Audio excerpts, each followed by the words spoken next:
Olá, sejam bem-vindos a mais uma leitura do livro O Poder Curador da Graça, de David Simmons. Capítulo 3. Graça ou desgraça paterna. Vem, Pai, Filho e Espírito Santo, a quem por nossos filhos clamamos, o bem desejado e mais almejado, do suprimento da tua mais rica graça. A sagrada disciplina seja dada para criá-los e levá-los aos céus. Deus utiliza diversos meios a fim de nos preparar para as necessidades que temos de Cristo como Salvador.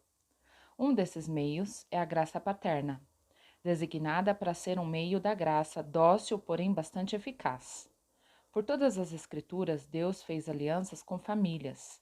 Foi a intenção dele que as crianças incluídas nesses pactos fossem criadas na disciplina e admoestação do Senhor, e dessa forma fossem despertadas para amá-lo e servi-lo.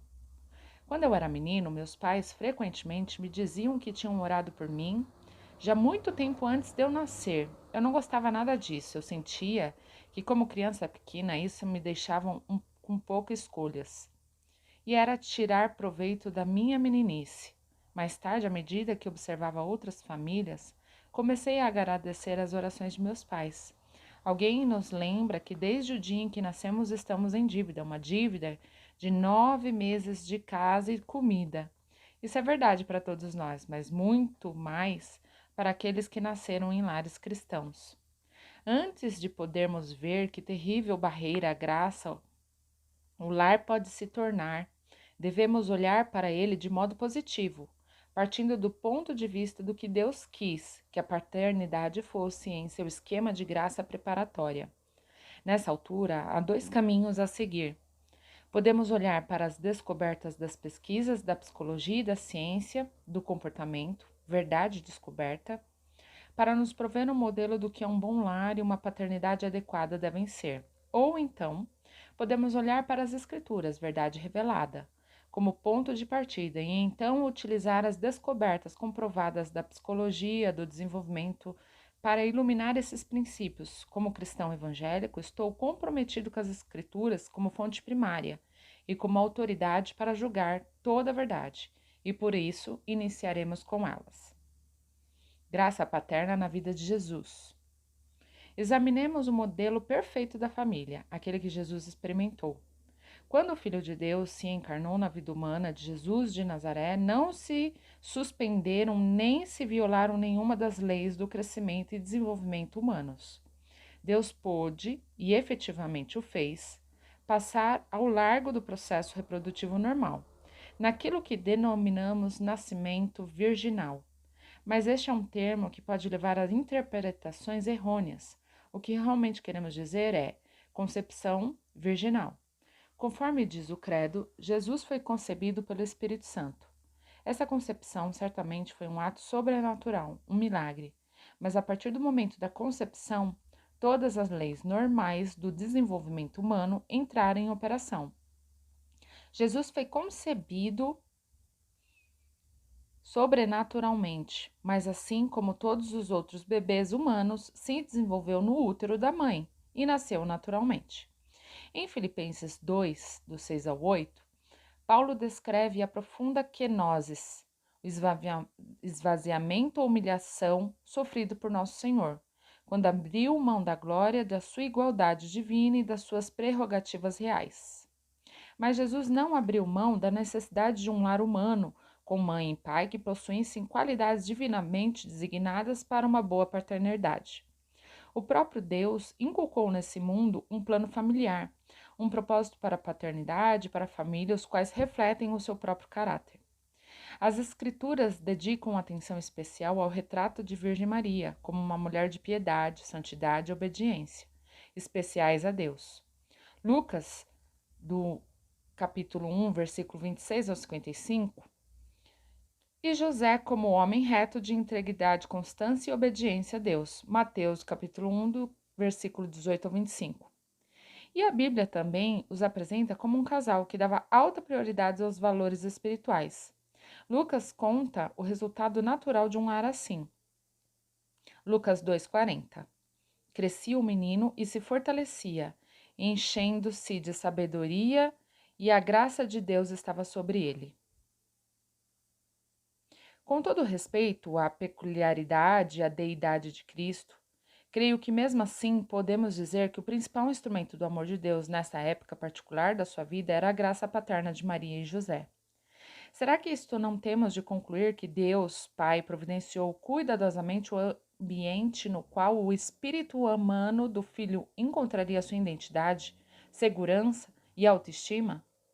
Isso só pode acontecer à medida que um ser humano, durante os importantes anos do desenvolvimento, responde à aceitação incondicional, cuidado físico e emocional, estabilidade, amor e disciplina.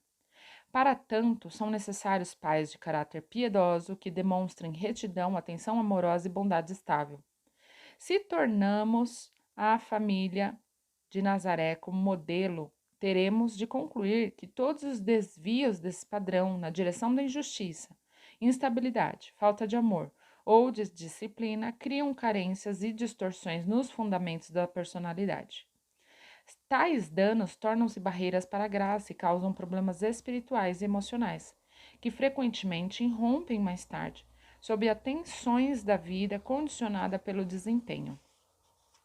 Lucas era um historiador impressionalmente cuidadoso, datando os eventos conforme esperaríamos que um médico fizesse com prescrição clínica. Ele registrou os acontecimentos de Jerusalém no templo de Simeão e Ana como depois de passados os dias da purificação deles, segundo a lei de Moisés, Lucas 2:22. Isto é, quando Jesus contava 40 dias de idade. Cumprida todas as ordenanças, segundo a lei do Senhor, voltaram para Galiléia, para a cidade de Nazaré. Crescia um menino e se fortalecia, enchendo-se de sabedoria e graça de Deus estava sobre ele. Lucas 2, versículo 39 e 40. O termo que Lucas utilizou é paidion, que significa criança pequena. É óbvio que a graça de Deus nesses primeiros anos de desenvolvimento veio sobre Jesus através da graça sustentadora de seus pais. O canal foi evidentemente graça paterna e podemos observar claramente os seus resultados quando Jesus tinha 12 anos de idade. Lucas 2, versículos 51 e 52 diz: E desceu com eles para Nazaré, e era-lhe submisso, e crescia Jesus em sabedoria, estatura e graça diante de Deus e dos homens. Isto era o que Deus queria como modelo e padrão para toda a graça paterna. Observe as 5 áreas de cuidado paternos e respectivo desenvolvimento da personalidade tão claramente apresentados na palavra de Deus. Primeiro, física. E o menino crescia e se fortalecia. Esta referência, obviamente, é ao infante Jesus. E crescia Jesus em estatura. Descreve-o com a idade de 12 anos. A parte mais elementar da graça paterna é o sustento corporal e a proteção provida pelo suprimento das necessidades básicas. Embora essa graça seja primariamente física, está estabelecida o desenvolvimento total da pessoa. Pesquisa entre as crianças que passam fome na África revelam danos permanentes ao cérebro e uma capacidade prejudicada de expressão emocional como resultado de carências físicas. Aqui no Ocidente, estamos apenas começando a entender as consequências psicofísicas das crianças subnutridas provenientes de lares pobres e carentes. Também estamos vendo que o que acontece às crianças de lares abastados, onde o fumo, as drogas, a bebida alcoólica, o excesso de açúcar, de comidas industrializadas, fazem parte da nutrição. Ambos os tipos produzem crianças subnutridas que sofrerão consequências danosas à saúde. Segundo, mental. Tanto Lucas 2:40 quanto Lucas 2:52 descrevem Jesus crescendo em sabedoria.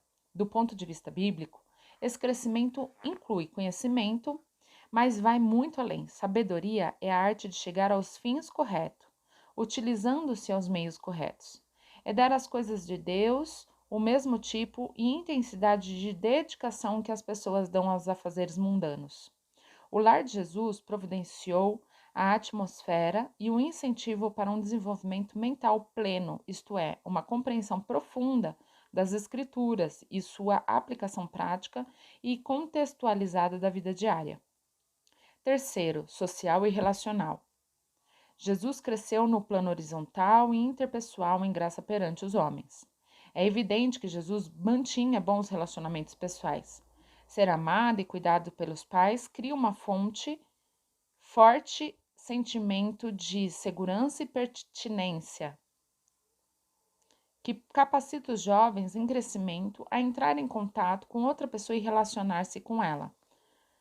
Uma conhecida canção dos Gators expressa de modo muito lindo essa verdade. Sou amado, posso arriscar-me e até te amar. Uma das primeiras áreas em que percebemos os efeitos destrutivos das pessoas carentes de graça paterna é a incapacidade de construírem relacionamentos profundos e duradouros com outras pessoas. Quarto, pessoal, volutiva, emocional. E desceu com eles para Nazaré, e ela lhes submisso. Lucas 2,51.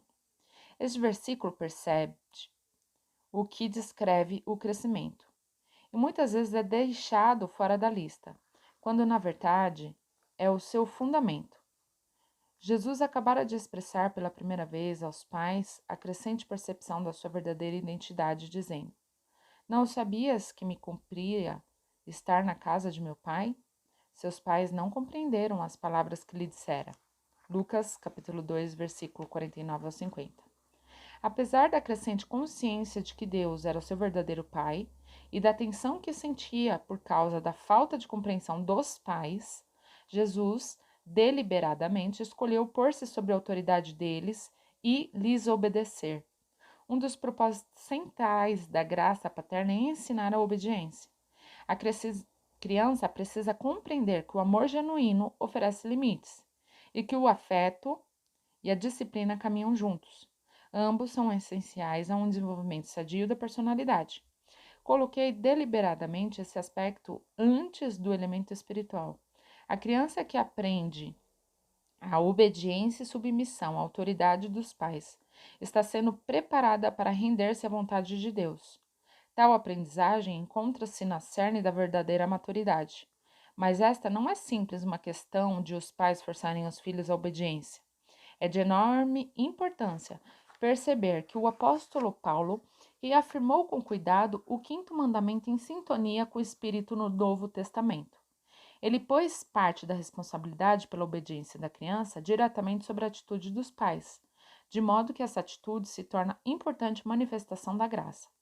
As ordens e regulamentos dos pais precisam ser, no Senhor, de acordo com os princípios morais de Deus, e devem ser levados a efeito do Espírito, apropriado de modo que a sua disciplina não venha fazer que os filhos se frustrem, se irritem ou tenham ressentimentos. Efésios 6, versículo 1 ao 4, Colossenses 3, versículo 21. Serei eternamente grato por esse tipo de graça paterna que recebi, especialmente através de meu Pai. Ele tornou tão mais especial para mim crer no Pai Celestial e render-me a Ele. Quinto, espiritual e relacional. Jesus cresceu no plano vertical em graça perante Deus.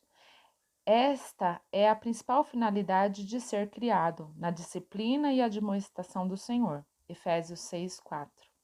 Assim como João Batista foi um precursor de Cristo, da mesma forma os pais devem preparar o caminho do Senhor, endireitar as suas veredas. Mateus 3, 3.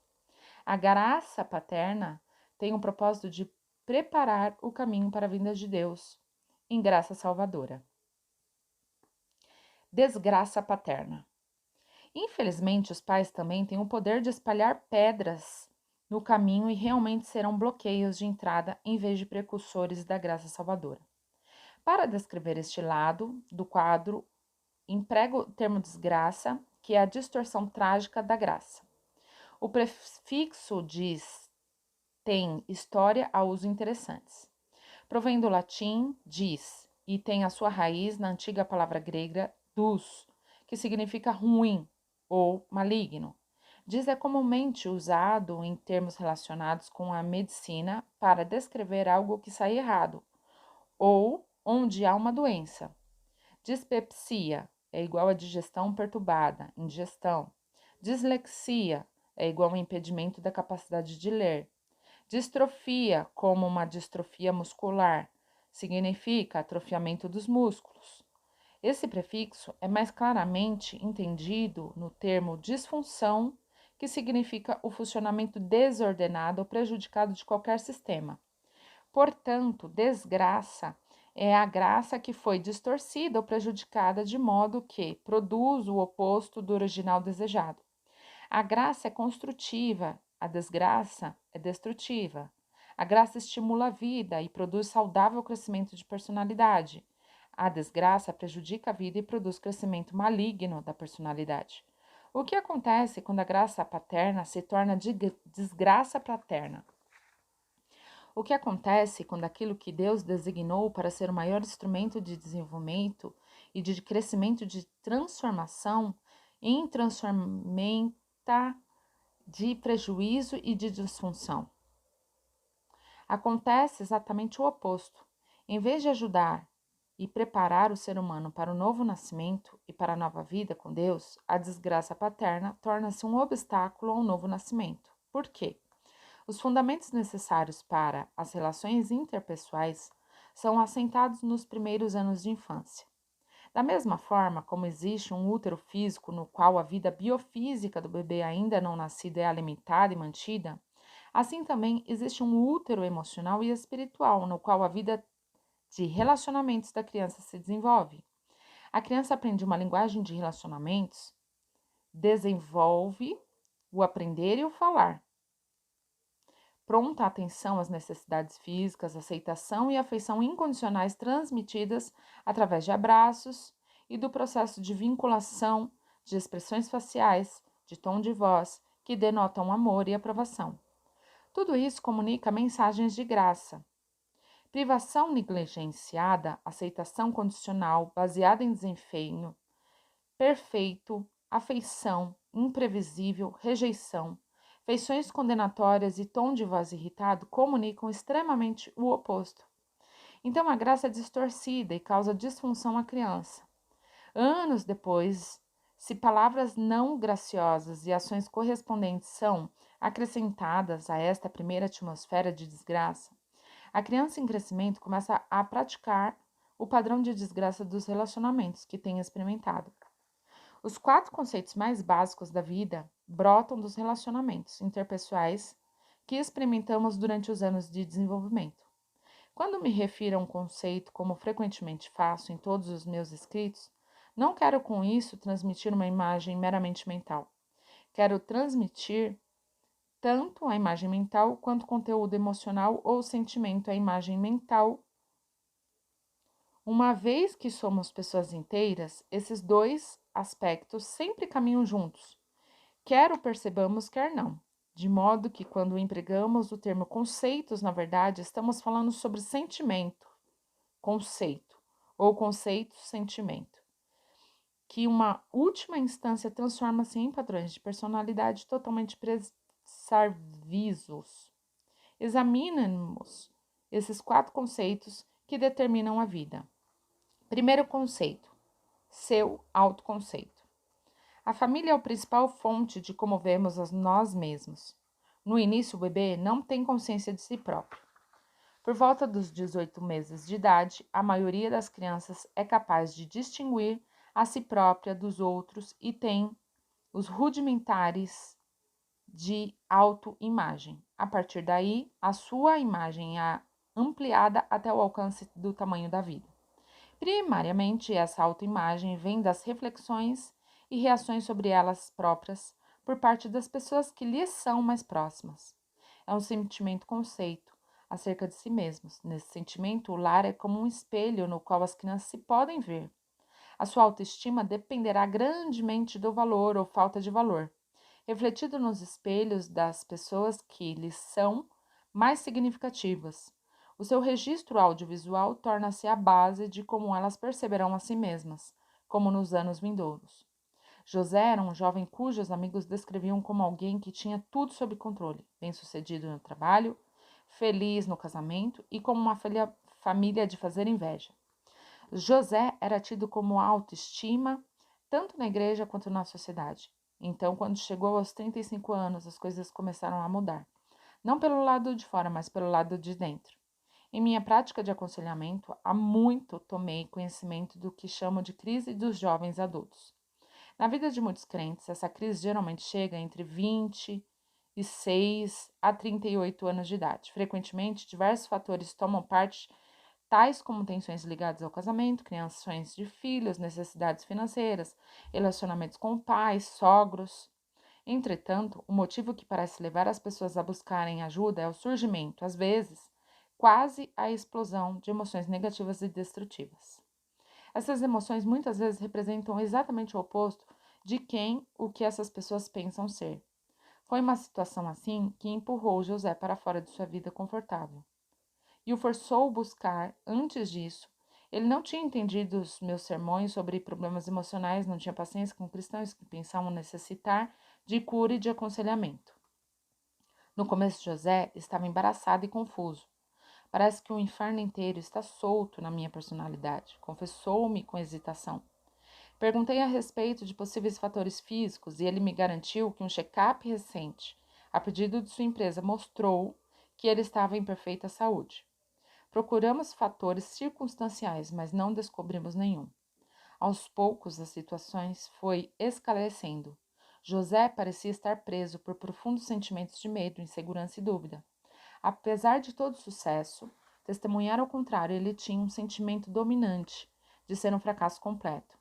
Esse sentimento era tão forte que José também estava sendo tentado a ter certos desejos e pecados que lhes eram completamente novos, o que acrescentava um sentimento de fracasso espiritual. Tornou-se evidente que José tinha empurrado muitas coisas dolorosas para o porão de sua personalidade. Conforme ele mesmo disse, essas coisas parecem estar subindo pelos canos do aquecimento central. Desde os primeiros anos de vida, José sentiu que não era desejado e nem amado, especialmente pelo seu pai. Nunca senti ter sido aceito ou amado pelo que eu era. Só quando eu não lhes trazia nenhum problema ou perturbação, ou se lhes desse motivo de orgulho, ou se pudessem utilizar-me para melhorar a sua reputação. Só então agiam como se me desejassem. Durante anos passei por cima de todos esses sentimentos e fiz o meu caminho para o sucesso. Não permitia olhar para essas coisas porque não suportaria encarar a verdade. José lutou para conter as lágrimas e a dor, à medida que ele partilhava cenas dolorosas de suas memórias. Uma em especial o perseguia. Ele devia ter 3 anos de idade e sua mãe estava levando-o no hospital de volta para casa, depois de uma pequena cirurgia. Ele sentia náusea e fraqueza e ela estava ajudando a entrar em casa. O pai estava ao lado de fora, trabalhando no carro com a cabeça sobre o capô. Sem mesmo virar-se para olhar, disse em tom de desagrado: Tudo bem agora, não venha aqui choramingar. Tenho trabalho importante a fazer. José nunca recebeu a nutrição vivificante da graça paterna, aceitação, afeto e afirmação, e agora sofria de um caso de deficiência de vitamina emocional A.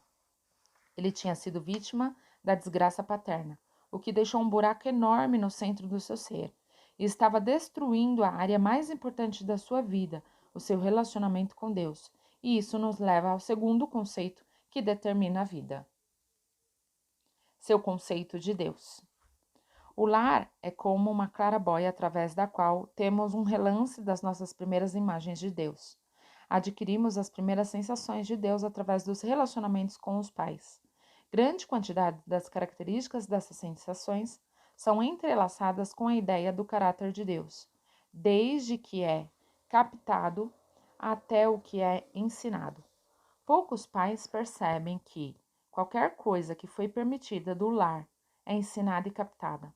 Passo horas e horas com adultos, alguns dos quais já em idade avançada, ajudando-as a reconstruir os seus sentimentos e conceitos de Deus. Na percepção de muitos, Deus e os pais estão totalmente emaranhados. Precisam se separá-los antes de poderem ter um Deus a quem possam amar e com quem possam conviver. Embora eu pudesse fornecer um grande número de ilustrações de conceitos terríveis, de Deus, cuja fonte está na desgraça paterna, gostaria que olhássemos para os efeitos duradouros da graça paterna que forma um bom conceito de Deus. Foi um grande privilégio receber Corey em nossa casa por 3 dias em 1961. Ela estava apresentando uma série de conferências em nossa igreja, na Índia. A propósito, as coisas de que ela mais gostou foram de nossos suprimentos de água quente e grossas toalhas de banho americanas que lhes providenciamos. Nunca me esqueci das histórias que ela partilhou ao dar o devido valor ao importante papel que seu lar desempenhou quanto à segurança e à força para suportar as terríveis experiências do Holocausto. Mais tarde descobri que ela havia resumido isso em um de seus livros. A minha segurança foi reafirmada de várias maneiras quando eu era criança. Todas as noites, eu ia até a porta do meu quarto, vestia o pijama e chamava: Papai, estou pronta para ir para a cama. Ele vinha ao meu quarto e orava comigo antes de eu ir dormir. Lembro-me de que ele ficava um bom tempo conosco, ajeitava os cobertores ao redor dos meus ombros com muito cuidado e com precisão que ele era peculiar. Então colocava a mão gentilmente no meu rosto e dizia: Dorme bem, Corey, eu amo você.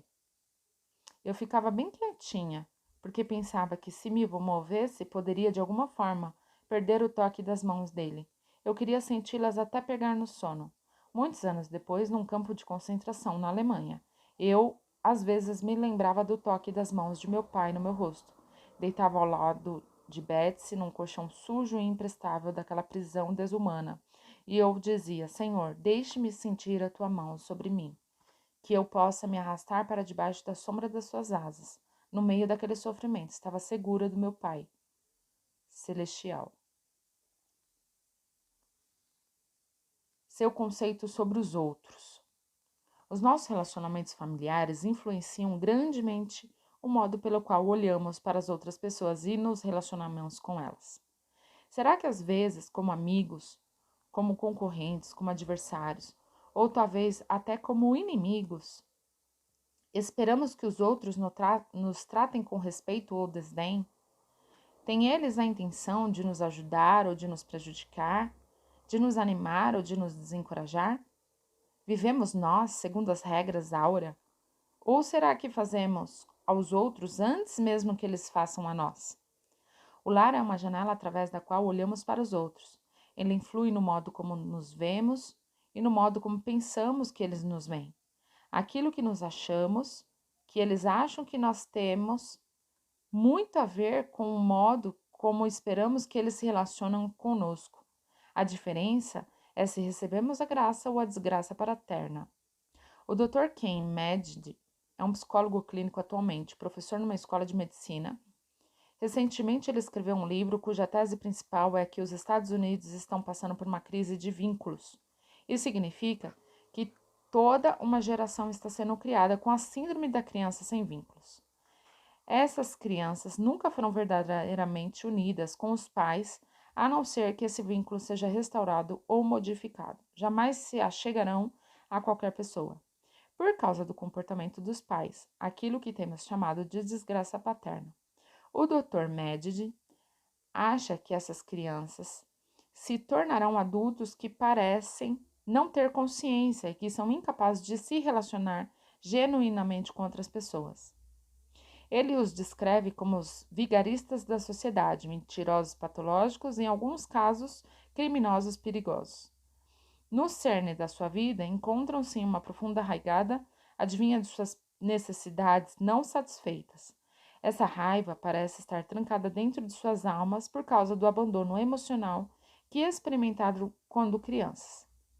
Diz o doutor que é como se uma voz dentro deles dissesse: Eu confiei que vocês estariam aí e que tomariam conta de mim, mas vocês não o fizeram.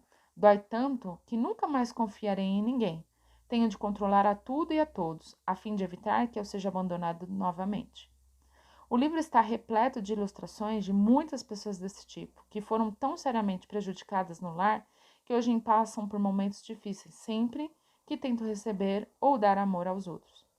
Alegro-me de termos uma visão mais otimista por causa do poder transformador de Cristo.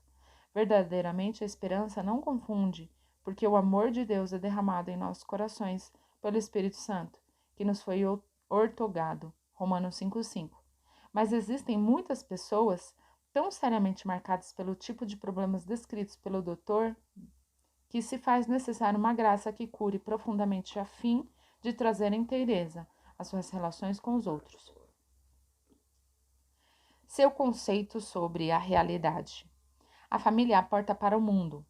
Uma vez que as portas se abrem para ambos os lados, o modo pelo qual uma criança experimentará a vida dependente muito da interpretação de seus pais. Tem daquilo que entra no lar e dele sai. A grande passagem sobre o lar, Deuteronômio 6, enfatiza a importância da constante instrução moral e concreta. Os grandes princípios da vida devem ser discutidos com as crianças e vivenciados perante elas com toda a oportunidade ao andar, ao falar, antes de se recolher à noite, ao levantar pela manhã. Deve ser o estilo de vida do lar entrelaçados na estrutura da família e devem se tornar símbolos para a vida toda. Devem ser escritos nos umbrais da porta. Os pais são, na realidade, os vigias de Deus. Tudo que entra no lar e dele sai é processado através de sua interpretação de vida. Essa verdade foi confirmada alguns anos atrás, quando diversas pessoas notáveis foram perguntadas sobre que mais influenciou na formação de seus padrões morais para a vida prática diária. A maioria respondeu que foi a conversação da família às refeições. Através de nossos lares, recebemos a concepção do mundo, da vida e da própria realidade, de como tudo isso se relaciona com alguns princípios embutidos, os quais serão descritos mais adiante, e por isso que a criança mimada pode ter tantos problemas espirituais e emocionais quanto a criança maltratada, pois em ambos os casos há uma ideia errada do mundo e da vida. A crueldade, os maus tratos certamente distorcem conceitos corretos, mas assim também o faz. Afeto sem disciplina e o amor sem limites. Urjaby, capelão do Instituto de Neuropsiquiatria da Nova Jersey, em Princeton, gastou a vida toda trabalhando com alcoólatras viciados em drogas e neuróticos. Diz ele que um dos maiores problemas dessas pessoas é uma visão inadequada da realidade da vida. Pensam que podem criar o seu próprio mundo de fantasias, fazer sua própria lei e viver as suas próprias vidas de acordo com essas fantasias. São esses os 4 sentimentos, conceitos mais importantes das nossas vidas: o de nós mesmos, o de Deus, o dos outros, o do mundo ao nosso redor. E a parte significativa da formação desses conceitos vem através dos relacionamentos com os pais. Resta-nos ainda ver de que modo esses conceitos determinantes das vidas nos ajudam a viver uma vida cheia de graça e nos impede de vivê-la. Eu espero que esse livro até aqui tenha te abençoado. Nas próximas leituras, nós continuaremos falando sobre a graça do Senhor derramada sobre as nossas vidas. Compartilhe esse livro com alguém para que a vida dela possa ser destravada e abençoada também. Um beijo no coração de todos. Fiquem com Deus e até a próxima leitura.